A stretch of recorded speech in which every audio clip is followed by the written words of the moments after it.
Bien, vamos a empezar, entonces vamos a hablar del manejo cognitivo-conductual en la depresión, pero bueno, antes de entrar justamente a la parte de la terapia, bueno, les voy a comentar el contenido de esta conferencia. Básicamente, pues tenemos que contextualizar, vamos a hablar un poquito de lo que es la depresión, su prevalencia, datos específicamente en México, la sintomatología, la diferencia que hay con tristeza o con duelo, porque todavía este trastorno es tristemente desconocido a veces en varios sectores de la población y todavía tiene mucho estigma, si no se cree.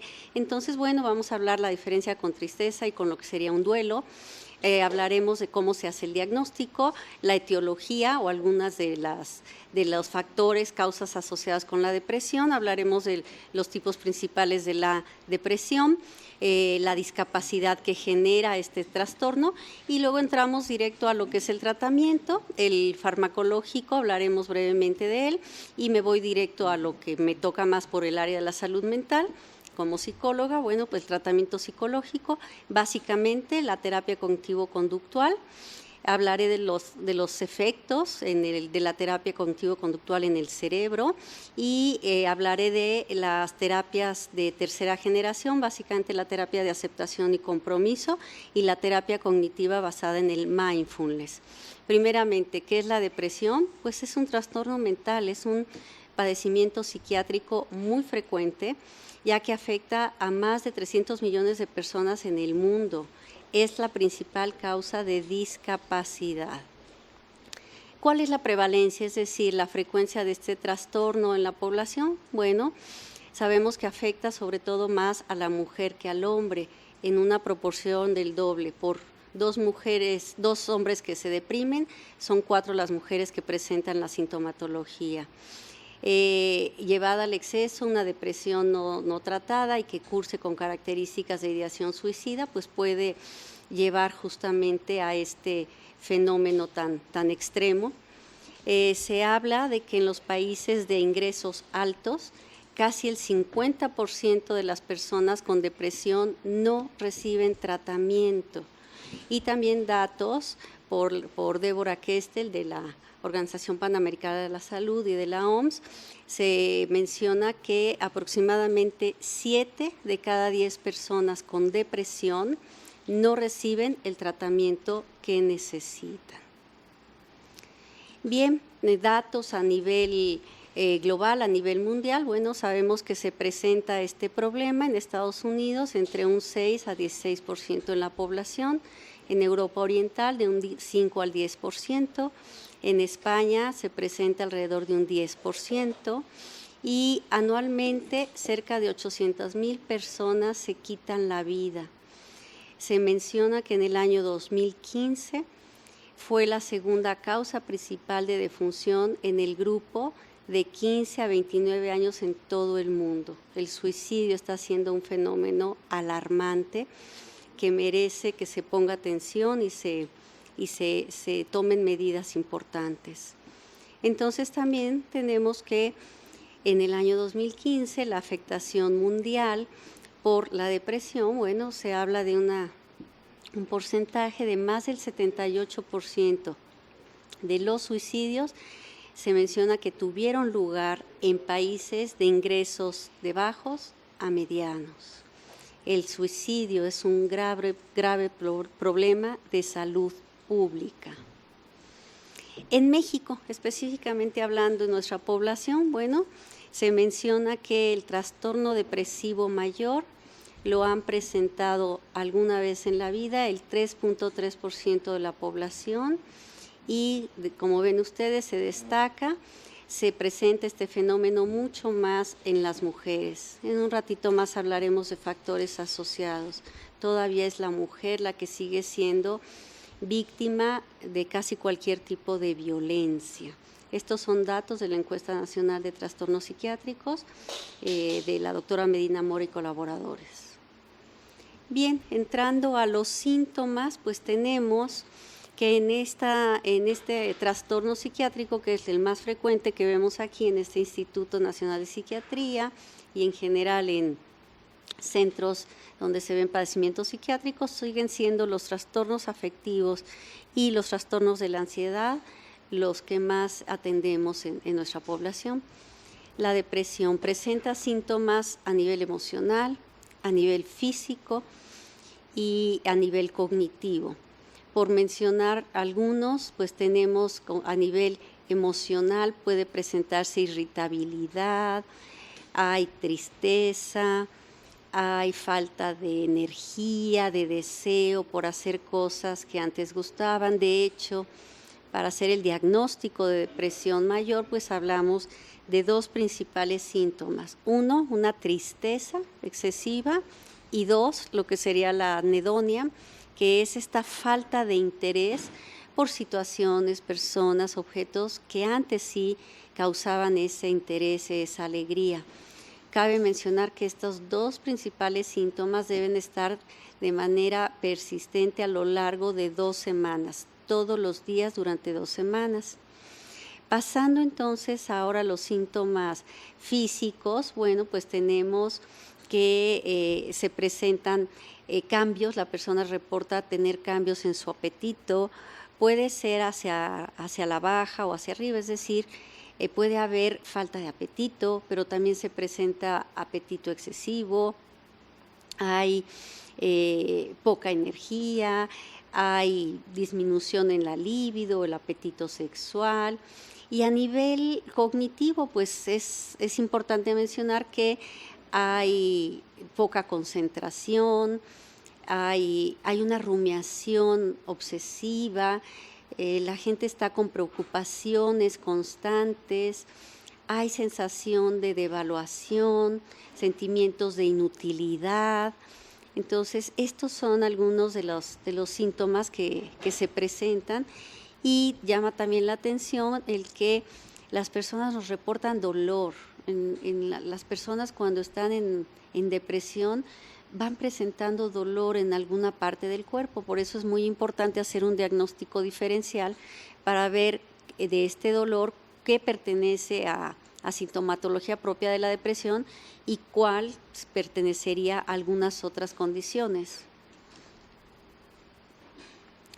Es importante diferenciar entre la depresión mayor y la tristeza, ¿sí? ¿Por qué? Porque desafortunadamente todavía en la población pues se confunde esto, se cree que la depresión es solo una simple tristeza de la cual se puede salir fácilmente, y tristemente a veces pues escuchamos expresiones como échale ganas, ya va a pasar, o las comparaciones con alguien que ha salido con alguna estrategia, no precisamente farmacológica o terapéutica.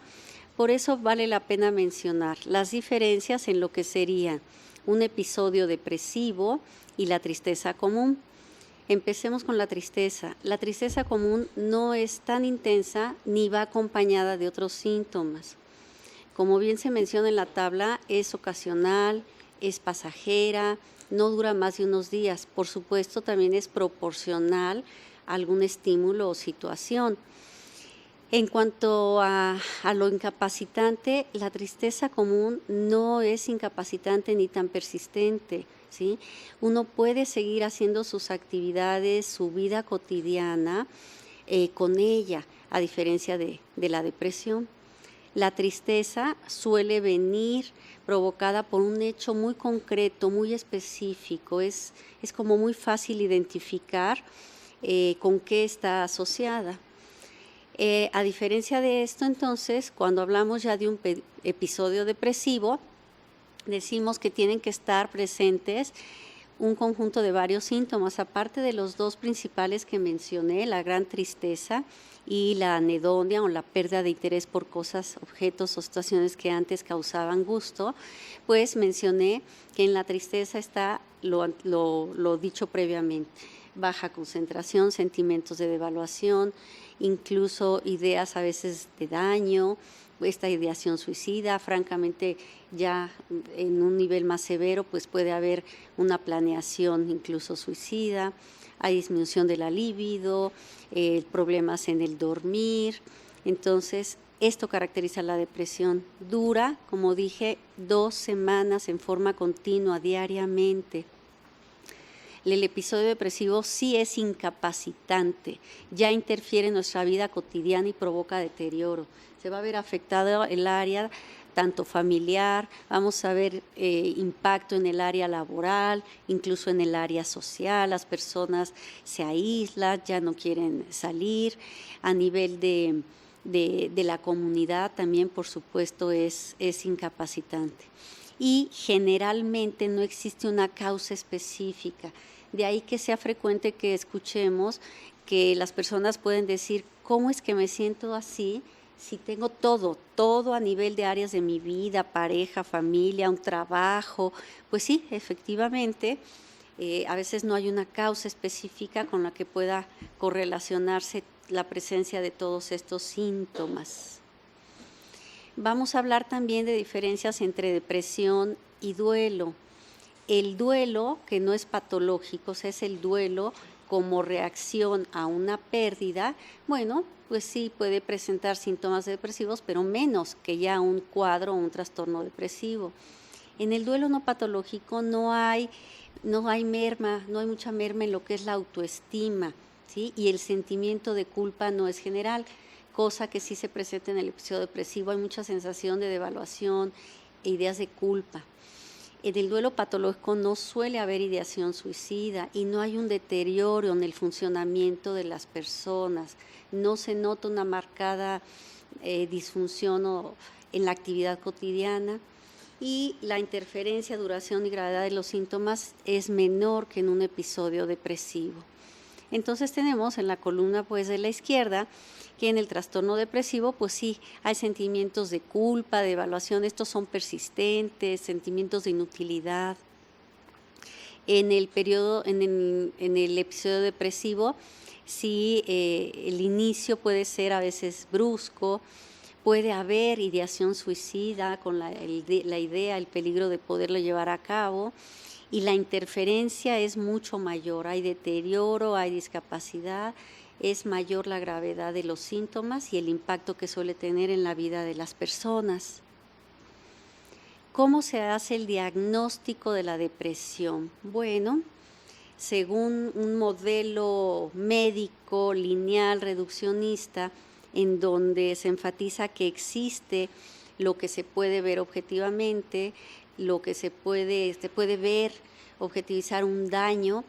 Desde este modelo médico lineal no podemos ni entender, ni diagnosticar, y mucho menos tratar fenómenos como la depresión, ¿sí? Son fenómenos que existen, aunque no existe ninguna prueba de laboratorio que nos diga que alguien está deprimido. No hay estudios de gabinete como rayos X, tomografías, donde nos digan que ahí está la depresión, ¿sí?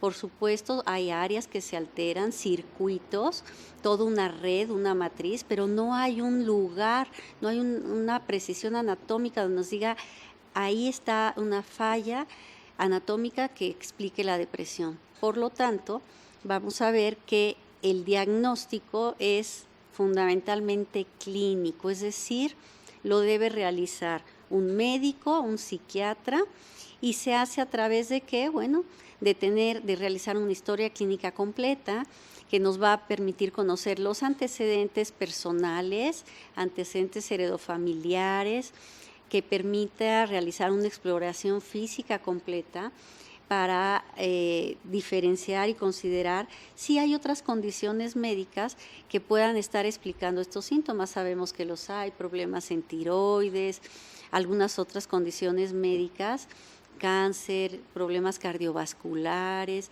Todo esto, claro que da cuadros de depresión como muy reactivos y proporcionales a esa condición. Entonces, es necesaria una exploración física completa, donde los colegas médicos psiquiatras pues mandan realizar estudios que consideran importantes para ir teniendo un diagnóstico muy preciso de la depresión.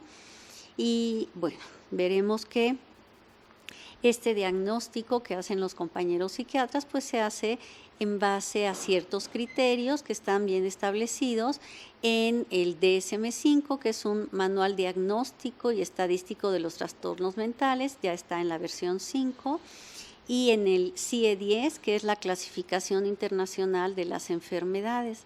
Ahí están todos los criterios que permiten a los colegas psiquiatras hacer el diagnóstico preciso de la depresión. En cuanto a la etiología, es decir, ¿cuál es el origen, cuáles son las causas de la depresión? No hay una causa específica, se considera entonces un trastorno de causas multifactoriales. Son muchos los factores que pueden estar influyendo a que se presente esto y a veces son muy complejos esos factores. ¿Cuáles son algunos de esos factores entonces relacionados con las causas de la depresión? Los vamos a englobar en estos rubros. Hay factores biológicos, hay factores psicológicos y hay factores sociales. Voy a mencionar brevemente algunos de estos aspectos, ya que mi énfasis está más en el manejo cognitivo-conductual. Sin embargo, a nivel de contexto es importante mencionar que en el aspecto biológico, hay una fuerte predisposición genética, ya que está documentado que los hijos de padres que presentaron a la vez cuadros de depresión van a tener más riesgo de presentar los síntomas, claro, si son hijos biológicos. 30% de los pacientes con depresión tienen fuertes antecedentes de trastornos afectivos en familiares de primer grado. Y se menciona también que entre un 10 y 15% de las depresiones están relacionadas con problemas médicos. Las condiciones médicas donde más se han encontrado cuadros depresivos, las mencioné hace un rato, enfermedades cardiovasculares, haber sido víctima de un infarto al miocardio, un infarto cerebral, los problemas con nuestros adultos mayores.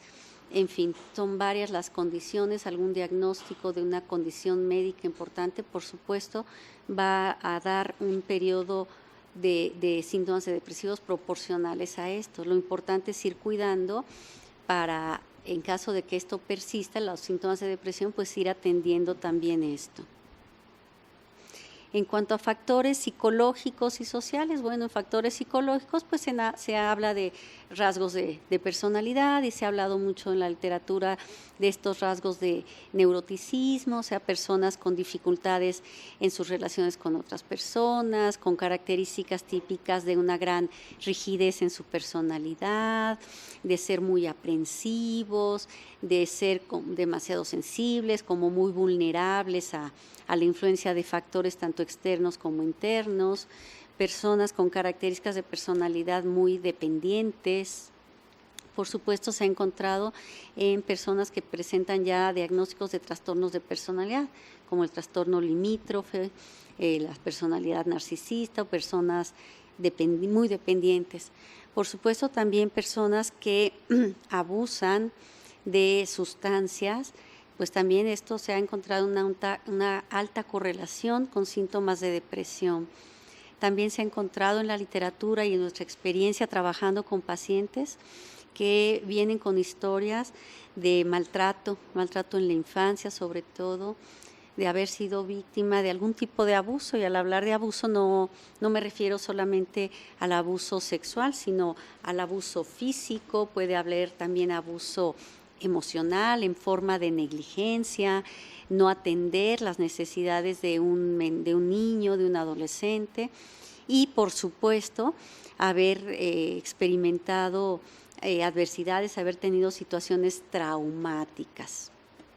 A nivel social, por supuesto, haber presentado eventos estresantes de la vida, haber tenido pérdidas importantes, se menciona mucho la muerte de seres queridos, estar presentando, haber tenido importantemente problemas interpersonales, ya sea con la pareja, con los hijos, con figuras importantes como son los amigos. La violencia intrafamiliar es otro de los estresores fuertes, altamente asociados con síntomas no solo depresivos, sino también ansiosos, Cabe mencionar que hay una fuerte asociación entre síntomas de depresión y síntomas de ansiedad. Es muy frecuente esta asociación. Por supuesto, quien tiene problemas laborales, pues también está más expuesto siempre y cuando se dé la condición de que tenga esa vulnerabilidad genética. También estar presentando problemas, carencias económicos, haber presenciado, haber sido víctima de desastres naturales, de haber vivido o estar pasando crisis económicas. Bien, hablaremos ahora entonces de los tipos más importantes de la depresión. La clasificación sería en este sentido.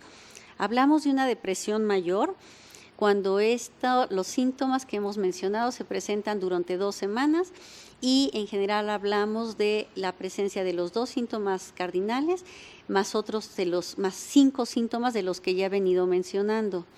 Hablamos de depresión menor cuando no se cumplen estos criterios en el tiempo o es menor a 5 los síntomas que se presentan.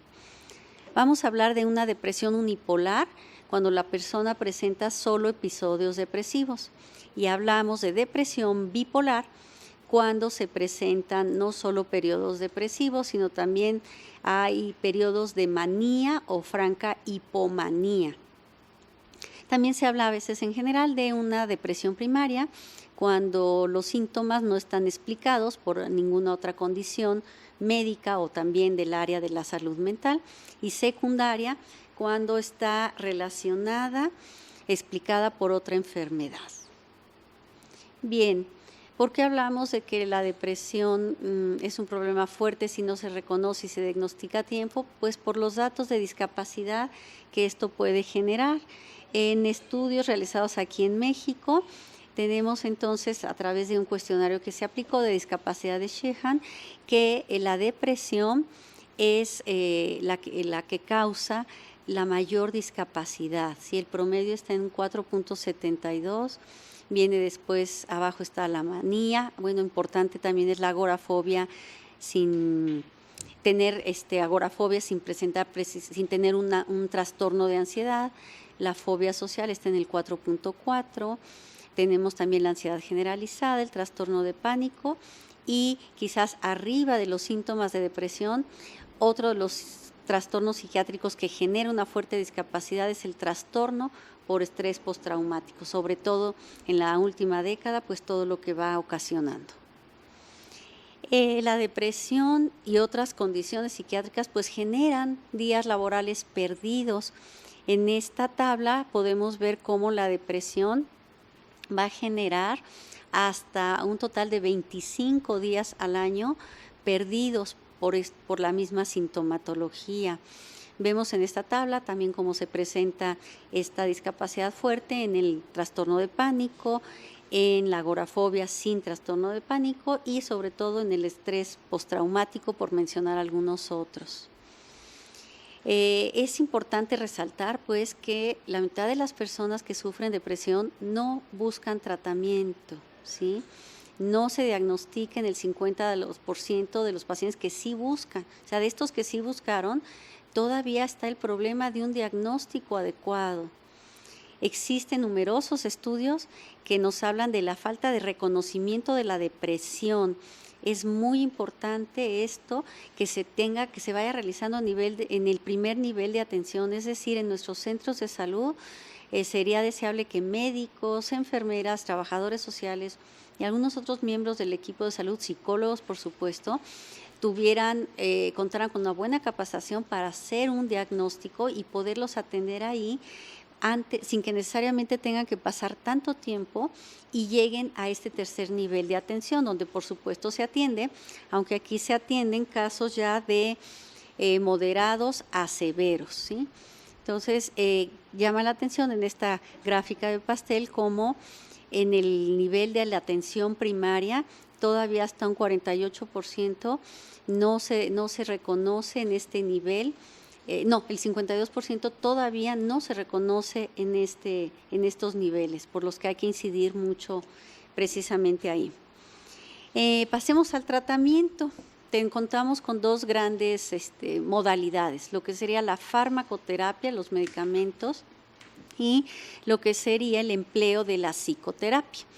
Resalto, psicoterapia podemos utilizarla cuando los casos son leves, la depresión es leve. Casos ya de moderados a severos, por supuesto es necesario la participación de los compañeros psiquiatras para que inicien con el tratamiento farmacológico.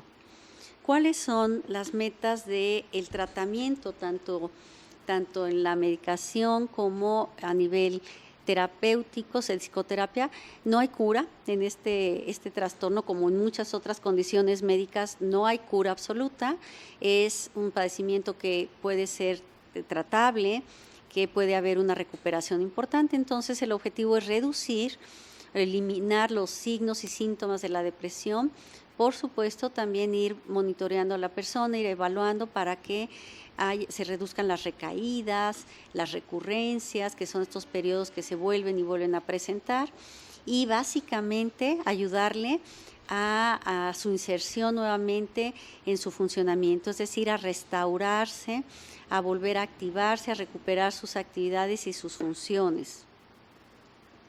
Bien, como les mencionaba, en cuanto a estas dos modalidades, si la modalidad es leve, se trabaja con la psicoterapia, y si el paciente accede y quiere, bueno, también puede ofrecérsele medicación.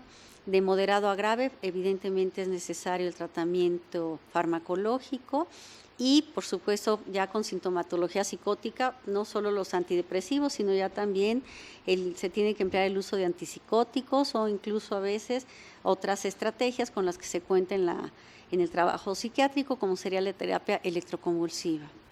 Básicamente en lo farmacológico tenemos entonces el empleo de los antidepresivos, son los que están indicados para la depresión.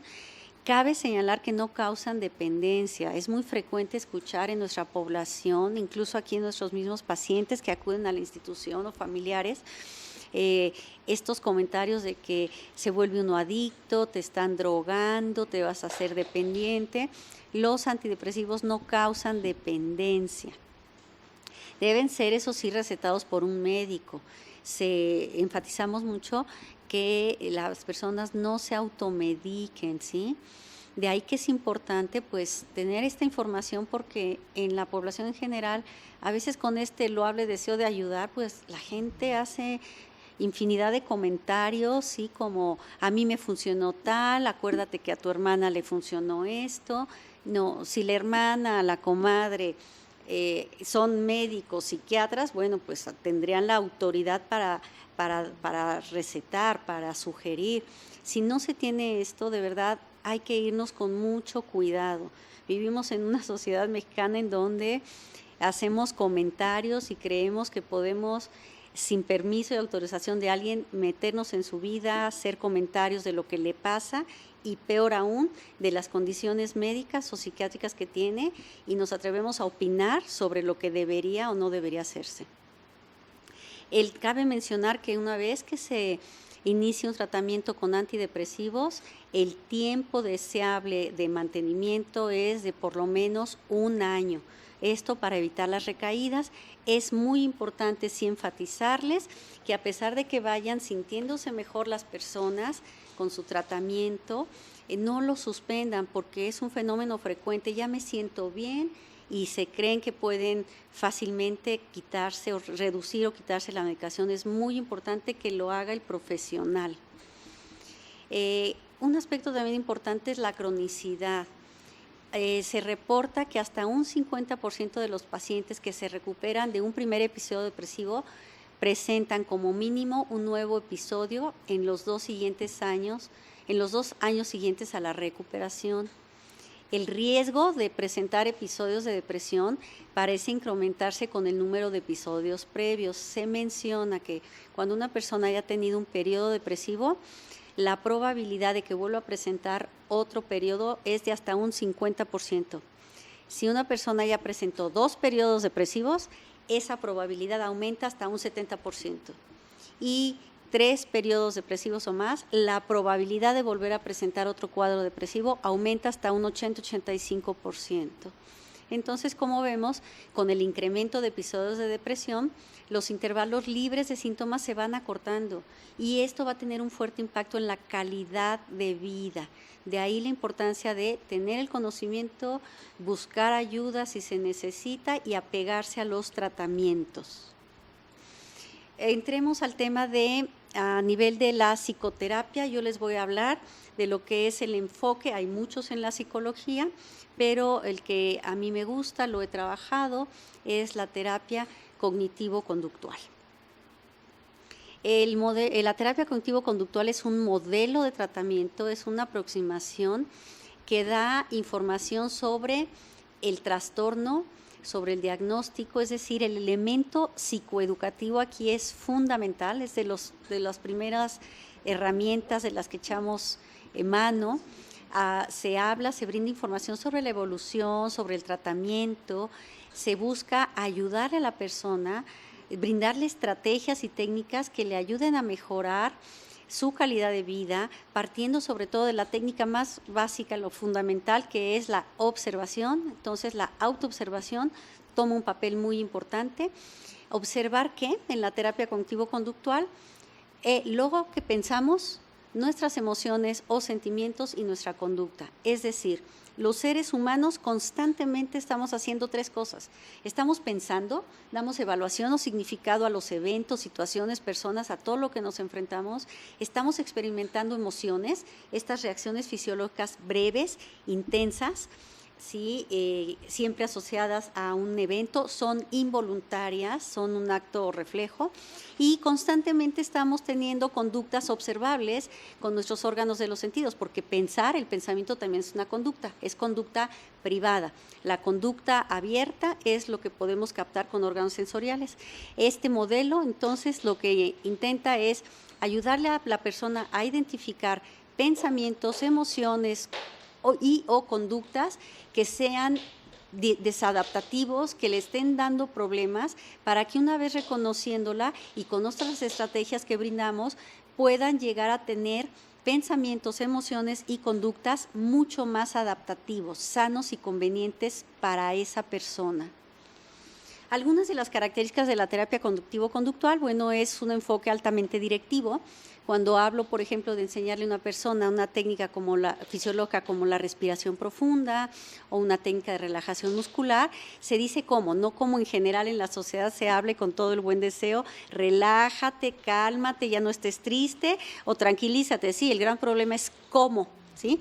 Y todavía no hay pastillas ni inyecciones, nada que nos enseñe sí controlan, por supuesto, sintomatología, pero pastillas que nos ayuden a resolver problemas, a fortalecer mi autoestima, a saber cómo relajarme, pues no lo hay. Esto entonces trabajamos con un modelo muy dirigido, se enseña el modelo, por eso asumimos un rol como de maestro. Se enfoca a situaciones específicas, sobre todo a síntomas. Es un abordaje muy de síntomas, en donde se trabajan 2 o 3 que el paciente quiera abordar.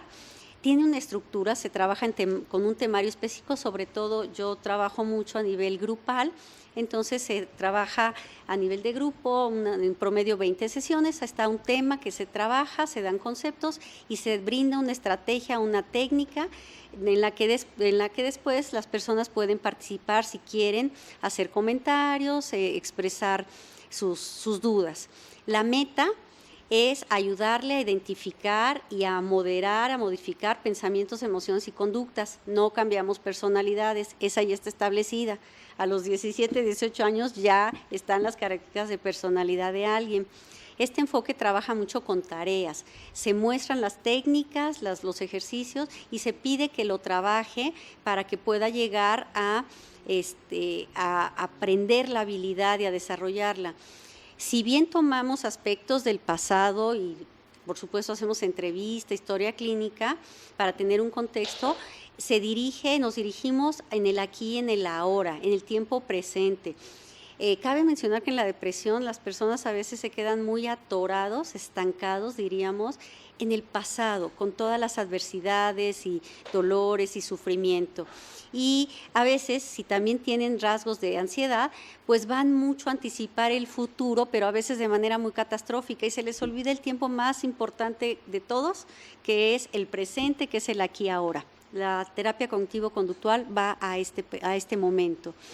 Le pedimos que al paciente asuma un rol activo, no solo es receptor de información o de técnica, sino le pedimos que participe activamente. Todo este abordaje, por supuesto, ayuda mucho a disminuir problemas de depresión, de ansiedad, incluso de dolor.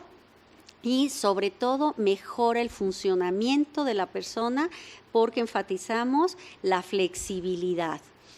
El elemento importante de los primeros mencionaba la psicoeducación para dar información clara, precisa, basada en evidencia de lo que es el diagnóstico, que les ayude a bajar sensación de culpa, estas ideas irracionales de que yo me provoco esto, la depresión o la ansiedad o el dolor. Se brinda información al paciente, incluso a familiares, y la idea es informar sobre eso, diagnóstico, la evolución, cuál sería el pronóstico, las técnicas, los beneficios y, ¿por qué no?, también los efectos adversos, sobre todo de los medicamentos. Para trabajar en la terapia cognitivo-conductual y sobre todo en las terapias de tercera generación, de las que hablaré un poco más adelante, nos basamos sobre todo, la terapia cognitivo-conductual parte de que primeramente en los años 50 la terapia destacada fue la terapia conductual. Es un abordaje en donde se trabajó mucho con las conductas abiertas, observables de las personas para llegar a tener control sobre ellas. Después vino una modalidad en la psicología que fue la terapia cognitiva, sí, con sus principales representantes como Beck y Albert Ellis, en donde enfatizaban ya no solo la importancia de la conducta abierta, sino el papel de las cogniciones, del pensamiento y todo lo que es contenido de pensamiento, mis creencias, mis opiniones, mis conceptos y el papel que esto tenía sobre la conducta.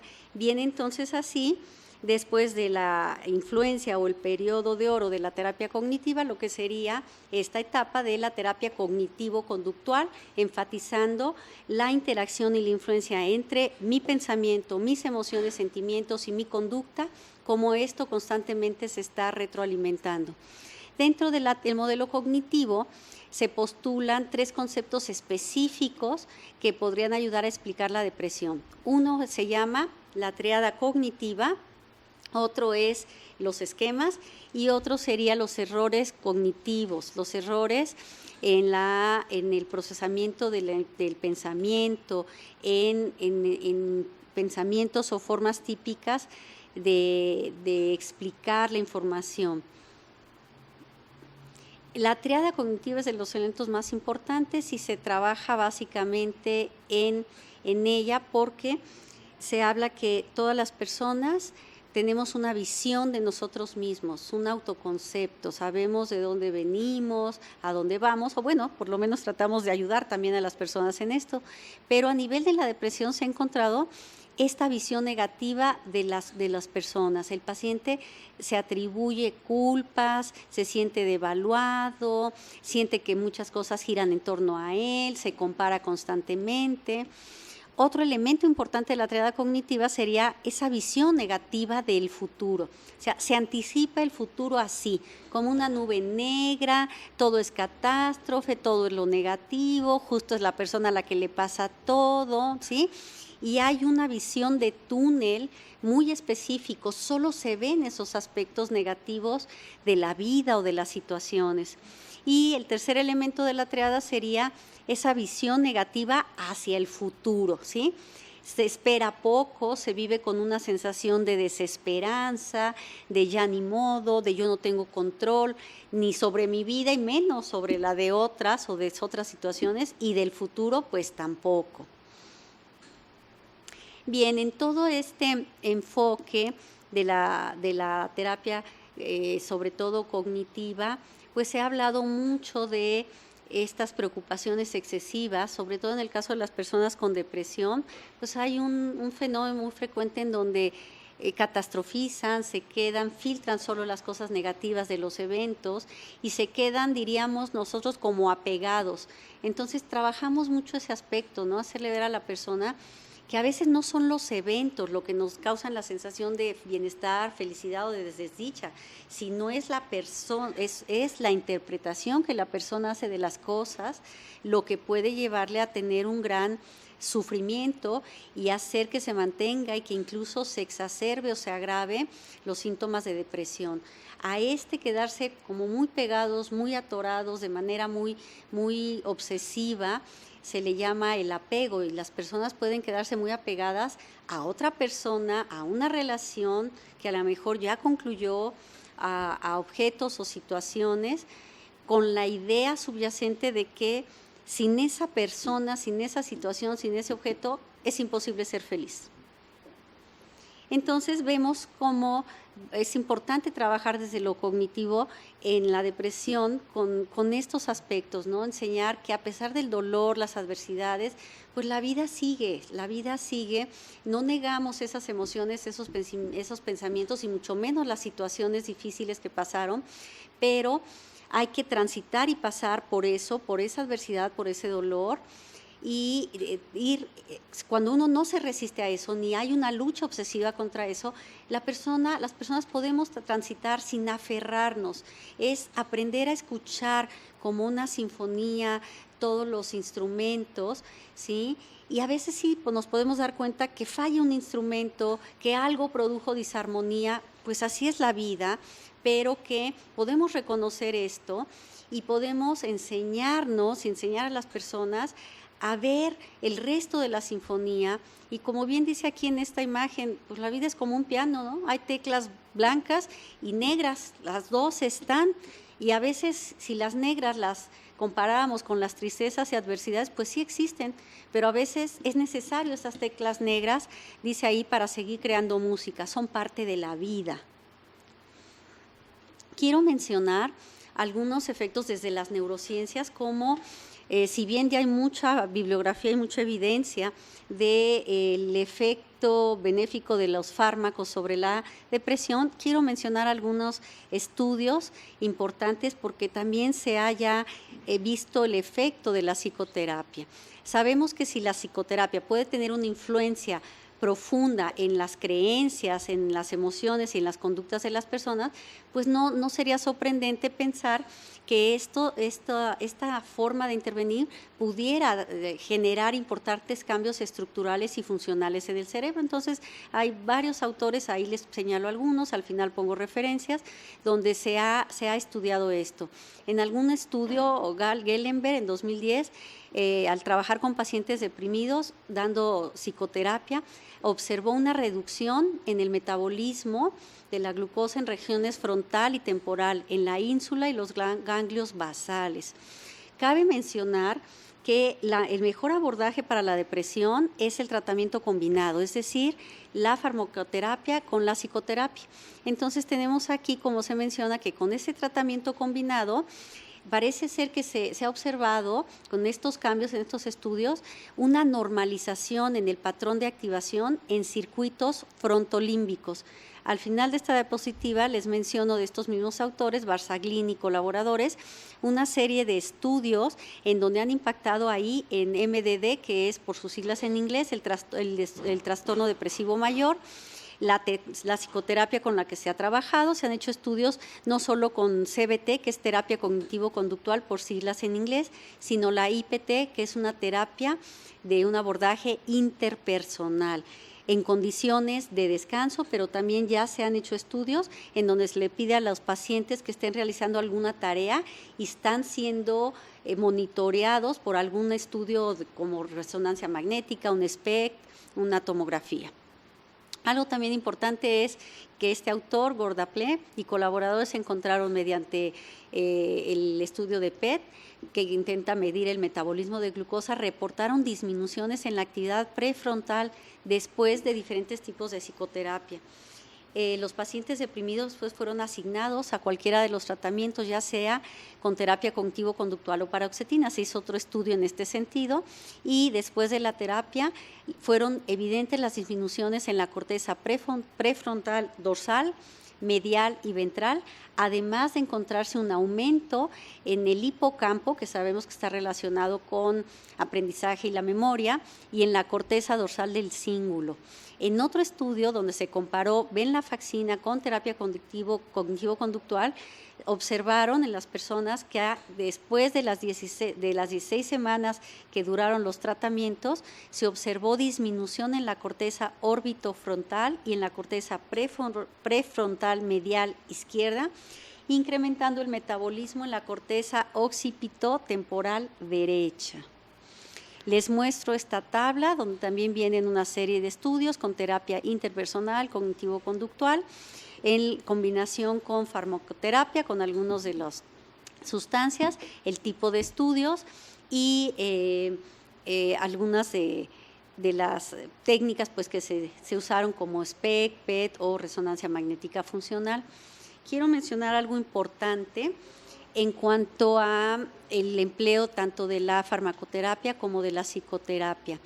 Se habla en las investigaciones de las neurociencias de lo que sería la regulación top-down, arriba-abajo, o bottom-up, abajo hacia arriba, y tiene que ver con esto. En esta tabla vemos la estrellita en color rojo representa lo que es las estructuras como la amígdala del sistema límbico, estructuras subcorticales. Entonces se menciona, vean ustedes aquí, la estrellita roja es la influencia de estas estructuras subcorticales, y cuando se ha dado farmacoterapia, ustedes ven ahí mencionado en letras rojas, la farmacoterapia influye en esta modulación, en esta regulación, en este sistema que sería de la amígdala. El medicamento va, por ejemplo, a controlar las emociones, estas sensaciones impulsivas. Entonces va de controlar con el medicamento estructuras límbicas como la amígdala, y una vez controlado esto, pues entonces la persona ya estará en mejor condición para recibir información, para atender, que es donde entra muy bien nuestro trabajo psicoterapéutico. En los cuadros rojos de esta diapositiva se menciona el trabajo, la influencia con la psicoterapia. Entonces se ve cómo después de dando el tratamiento y después del tratamiento se ve cómo hay estos resultados en donde se trabaja mucho con los pensamientos de las personas, empezar a aclarar, a desmitificar, y todo esto pues empieza a trabajar a nivel de estructuras de arriba hacia abajo, o sea, de corteza, de las estructuras corticales, y trabajando con ellas, la influencia y el efecto va hacia las estructuras subcorticales, más abajo. Por eso es la teoría de arriba abajo. Pero vean cómo justamente en este nivel se ilustra muy bien cómo el tratamiento combinado pues va a tener un impacto favorable, porque farmacoterapia influye en estructuras, en una regulación de abajo, sistema de amígdala, sistema límbico hacia arriba, y la psicoterapia trabajamos de estructuras frontales hacia abajo. Entonces, esto es algo muy importante.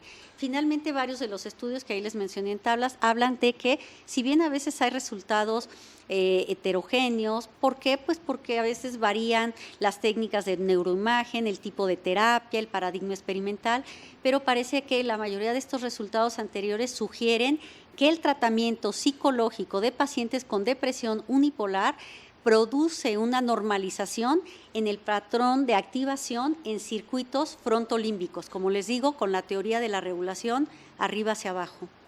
En cuanto a la relación entre efectos de la psicoterapia y la farmacoterapia, sus mecanismos parecen divergentes. Entonces es esto: la farmacoterapia trabaja en una regulación de abajo hacia arriba, bottom up, y la psicoterapia de estructuras arriba hacia abajo, corticales hacia el sistema límbico.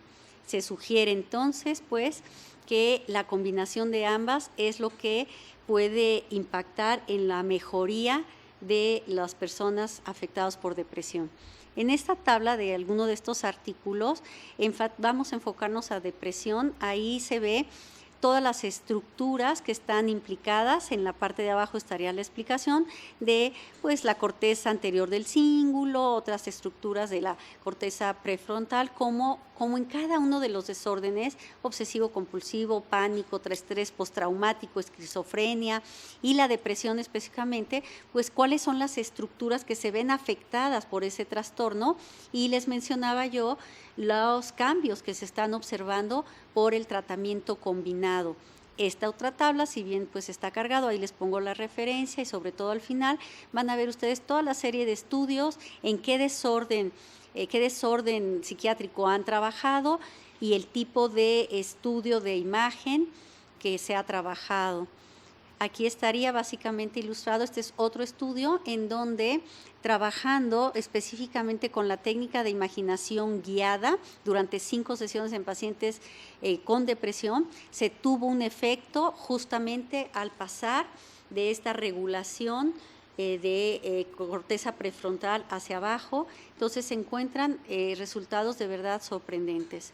Quiero destacar, ya para ir a la parte última de mi presentación, las terapias de tercera generación.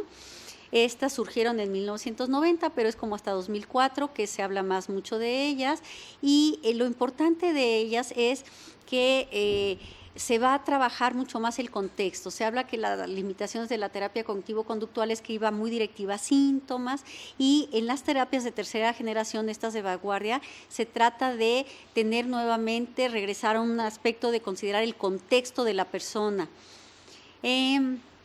En este modelo se trabaja con básicamente un modelo contextual, donde más que enfatizarnos ya en la patología y los síntomas, la dirección va hacia la reorientación de la vida. No nos quedemos con síntomas, vamos a lo que sería un movimiento también de psicología positiva que tendría en común esto, va a rescatar lo que tiene la persona, enseñarle a ver no las pérdidas, sino lo que aún tiene. Las principales terapias de tercera generación serían entonces la terapia de aceptación y compromiso, ahí están sus principales representantes, la psicoterapia analítica funcional, la terapia dialéctica conductual, la terapia cognitiva basada en mindfulness. Yo les voy a hablar un poquito de la primera, aceptación y compromiso, y del mindfulness. La terapia de aceptación y compromiso trata de ayudar a la persona a aceptar situaciones de vida, aceptar diagnósticos, enfermedades, y partiendo de eso, a enseñarle a hacer acciones comprometidas con él mismo, con ella misma.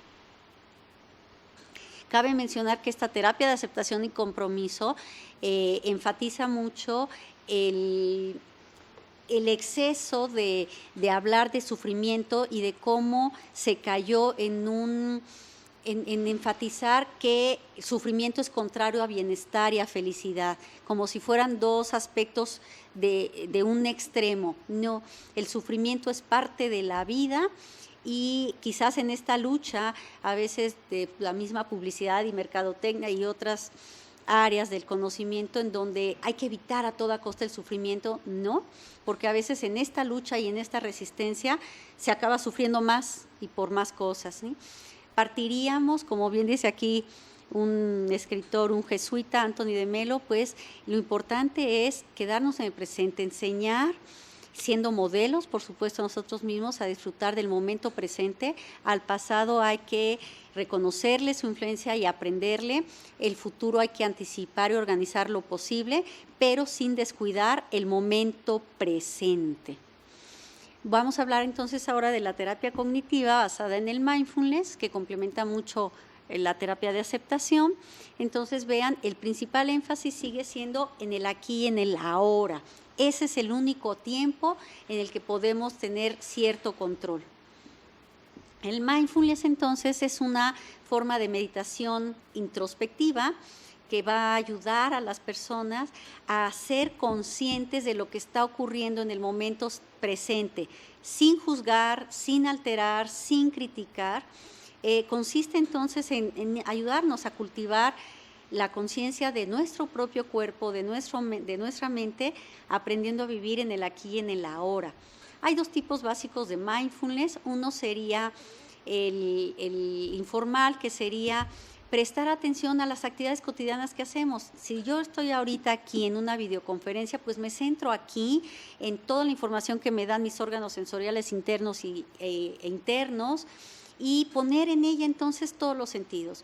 De manera más formal, bueno, se le pide a una persona que pueda estar sentado en cierta postura, acostado, cómodo, y que atienda básicamente la respiración profunda, que escuche, que perciba, que se centre en su propia respiración. Este es un ancla importante, o que se centre en las sensaciones de su cuerpo, en escuchar a su corazón, en percibir los aromas, ¿sí? Y también en atender a los pensamientos, emociones que a veces nos vienen y son desagradables. Sin negar, sin pelear, se reconoce, se da un tiempo a ello y se le enseña a la persona a volver a aterrizar en la respiración profunda, por ejemplo, ¿sí? En depresión y en estrés, que bueno, les decía que trastornos de ansiedad y depresión van muy de la mano, lo importante no es insistir en reprimir las emociones. Nada más equivocado como esto que a veces a nivel social hacemos: no llores, ya no hables de esto, porque te vuelves a recordar y vuelves a recordar, y además quizás lo más importante es que no sabemos qué hacer con el dolor de una persona, con la tristeza. Sabemos que la tristeza es de las emociones con las que más empatizamos con las personas, o sea, que más nos detienen y nos invitan a ayudar y apoyar. Entonces, en estos enfoques, terapias de aceptación y compromiso y el mindfulness, no se niega eso, ni pensamientos ni emociones, se detectan, se mantienen, les ayudamos a transitar por ellas para que puedan procesarlas adecuadamente. Beneficios entonces específicamente del mindfulness, bueno, nos va a ayudar a ejercitar nuestra concentración, nos enseña a reconocer también cuando nos perdimos, cuando ya divagamos, nos damos cuenta de esto, reconocemos preocupaciones, tristezas, pensamientos desagradables de la vida, pero va a insistir en constantemente regresar al momento presente, regresar al presente y disfrutarlo, ¿sí? Le insisto, este tipo de terapias, aceptación y compromiso, mindfulness, no nos enfocamos en evitar el sufrimiento, existe, es parte de la vida, pero te reorientamos, te ayudamos a tener una vida que pueda ser mucho más conveniente, constructiva, sana para ti. Finalmente, entonces, este tipo de abordajes, la terapia de aceptación y compromiso y el mindfulness, nos ayuda a comprender, a tener contemplado todo lo que sería la vida, nuestros aspectos de vida, y reconocer cómo son. Ayudamos a tener una mayor flexibilidad psicológica versus la rigidez típica de pacientes a veces ansiosos y deprimidos. Y aceptación aquí es la voluntad de reconocer mi realidad, lo que me está sucediendo, sin estar, no significa que me resigne, ni si estoy o no de acuerdo, eso viene después. Primero es reconocer con tus órganos sensoriales lo que tienes, lo que te está pasando, y nos vamos a ayudarles a hacer compromisos con ellos mismos. No se trata solo de tener buenas ideas o metas o sueños, haciendo que el énfasis va a ser y qué haces, cuándo lo haces, cómo lo haces, porque también, como diría este autor Sud, algunos elementos importantes para poder contrarrestar la depresión y aprender a irnos al bienestar y a la felicidad serían básicamente estos 5 aspectos. Tenemos que tener actitudes de agradecimiento, un auténtico amor por uno mismo, compasivo, auténtico, esto por uno mismo primeramente y por supuesto por los demás, aceptar las situaciones de vida que tenemos, mantener o buscar, reencontrar un sentido a la vida, y el perdón. Finalmente, pues la idea aquí es tener claro, sí, la depresión, la ansiedad puede llegarnos, sí, como dice este proverbio chino, no podemos impedir que el ave de la melancolía, tristeza, la ansiedad, pues bata sus negras alas sobre nuestra cabeza, pero sí podemos impedir que haga su nido en ella. O sea, la idea es no te estanques, sigue adelante.